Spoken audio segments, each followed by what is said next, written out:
Halo, Assalamualaikum warahmatullahi wabarakatuh. Kami dari kelompok 2 akan menjelaskan materi yaitu tentang lingkup akuntansi manajemen sektor publik.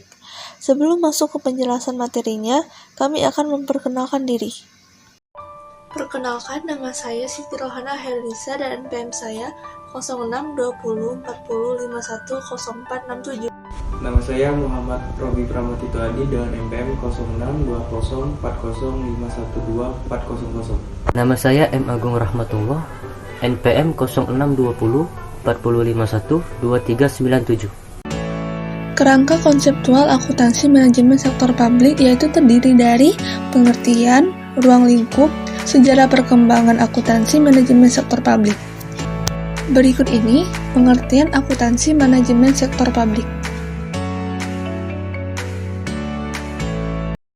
Akuntansi manajemen menurut Chartered Institute of Management Accountant 1994 adalah penyatuan bagian dari manajemen yang mencakup penyajian dan penafsiran informasi yang digunakan untuk perumusan strategi, aktivitas perencanaan dan pengendalian, pengambilan keputusan, optimalisasi penggunaan sumber daya, pengungkapan kepada pemilik dan pihak eksternal, pengungkapan kepada pekerja, serta pengamanan aset.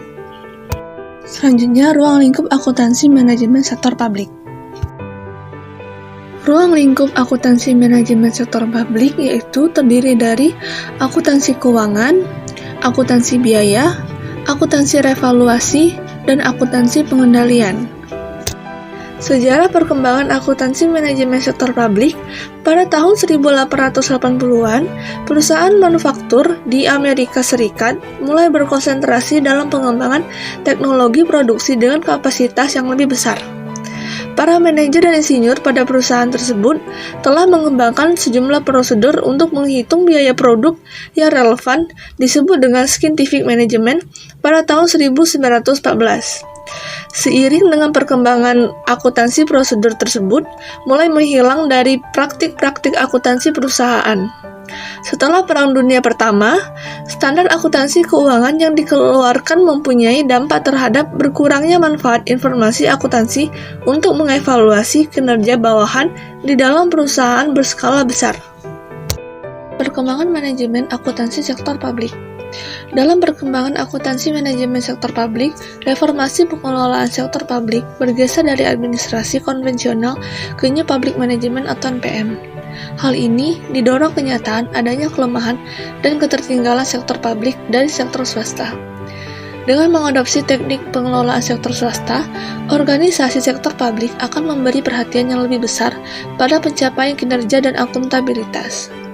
Penerapan NPM dipandang sebagai bentuk reformasi manajemen, depolitisasi kekuasaan, atau desentralisasi wewenang yang mendorong demokrasi.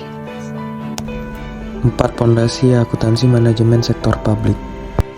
Akuntansi menjadi pondasi bagi akuntansi manajemen. Melalui proses akuntansi informasi yang nantinya akan digunakan tersedia untuk pengambilan keputusan maupun pengendalian dalam organisasi publik. Beberapa komponen penting di dalam aspek akuntansi merupakan aspek teknis dan aspek strategis akuntansi manajemen sektor publik. Organisasi menjadi salah satu pondasi penting dalam akuntansi manajemen sektor publik. Selain menjadi objek dari akuntansi manajemen itu sendiri, organisasi menjadi tulang punggung untuk berjalannya kegiatan organisasi publik. Teori dalam manajemen organisasi publik membuat penulis, pendidik, dan konsultan dapat membantu manajemen melihat organisasi dari perspektif yang lebih luas. Proses akuntansi manajemen sektor publik adalah proses menciptakan dan menggunakan biaya, kualitas, dan waktu berbasis informasi untuk mengambil keputusan yang efektif dalam organisasi publik. Banyak orang dalam organisasi memainkan perannya dalam proses ini. Psikologi dalam ungkapan populer berarti studi tentang pikiran. Psikologi menjadi salah satu pondasi dalam akuntansi manajemen karena penekanan sukses atau tidaknya akuntansi manajemen terletak pada pekerjanya, bukan hanya pekerjaannya. Berikut pokok penting dalam psikologi menurut L.M. Gilbert.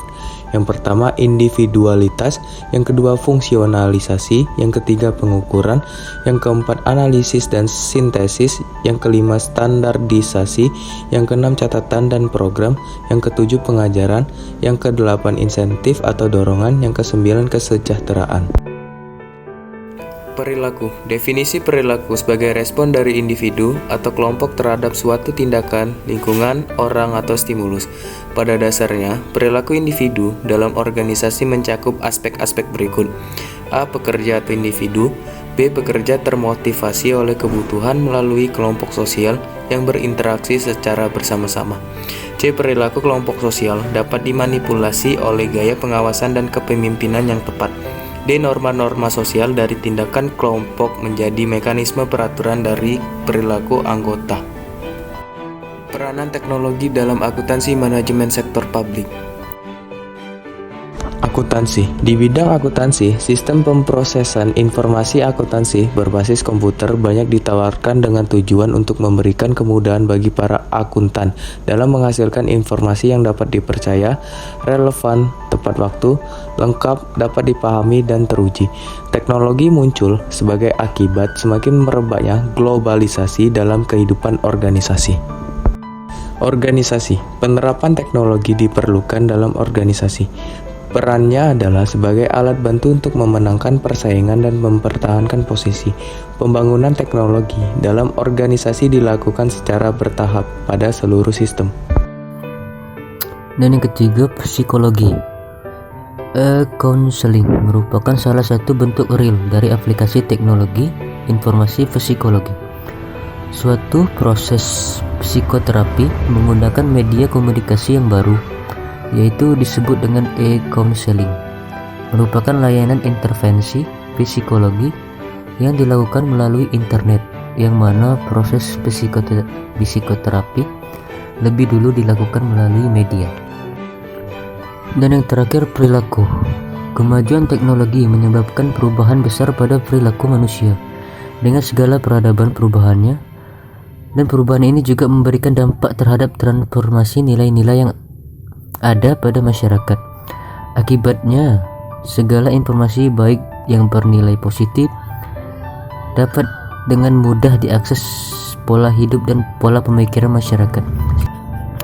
Contoh peranan teknologi dalam akuntansi manajemen sektor publik.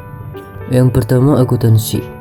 Pemanfaatan teknologi dalam sistem informasi akuntansi seperti electronic data processing system atau disingkat EDFS, Data Processing System, Decision Support System, Manajemen Informasi System, Exclusive Informasi System, Expert System, dan Accounting Informasi System.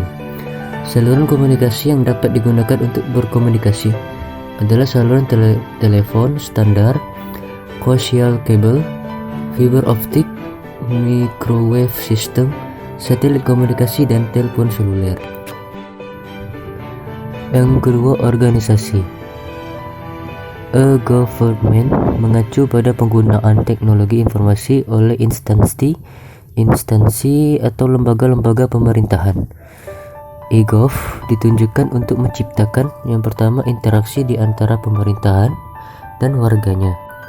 Sektor ini dirancang untuk memfasilitasi interaksi di antara pemerintahan dan warganya. Bagi pengamat, hal ini merupakan tujuan utama dari e-gov.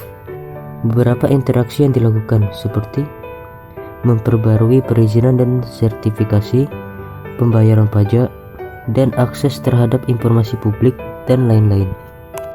Yang kedua, interaksi di antara pemerintah dan perilaku bisnis. Psikologi.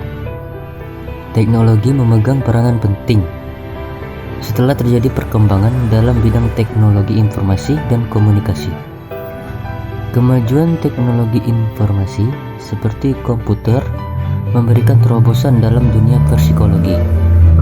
Kemajuan ini juga berdampak pada psikologi pendidikan yang terkait proses pembelajarannya. Dan manfaat teknologi kognisi dapat menguntungkan penelitian yang dilakukan dan perkembangan yang dinamis menghadapi penyimpangan kognisi dan teknologi. Perilaku. Kemajuan teknologi berdampak besar pada perilaku manusia dengan segala peradabannya dan kebudayaannya. Perubahan ini memberikan dampak besar terhadap transformasi nilai-nilai yang ada di masyarakat. Dan perubahan ini juga memberikan dampak besar terhadap transformasi nilai-nilai.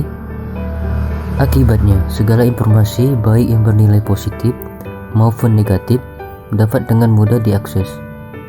Pola hidup dan pola pemikiran masyarakat secara perlahan-lahan mulai mengalami perubahan. Adapun dampak teknologi terhadap perilaku manusia. 1. Pergeseran atau pergantian sumber daya manusia. Yang kedua, kebebasan yang terkekang. Yang ketiga, kepribadian yang terhimpit karena informasi global cenderung berpengaruh pada sumber daya manusia. Yang keempat, objektivitas manusia. Yang kelima, mentalitas teknologi. Yang keenam, penyeimbangan kembali menjadi tidak adaptif ketika keseimbangan terganggu oleh perkembangan teknologi.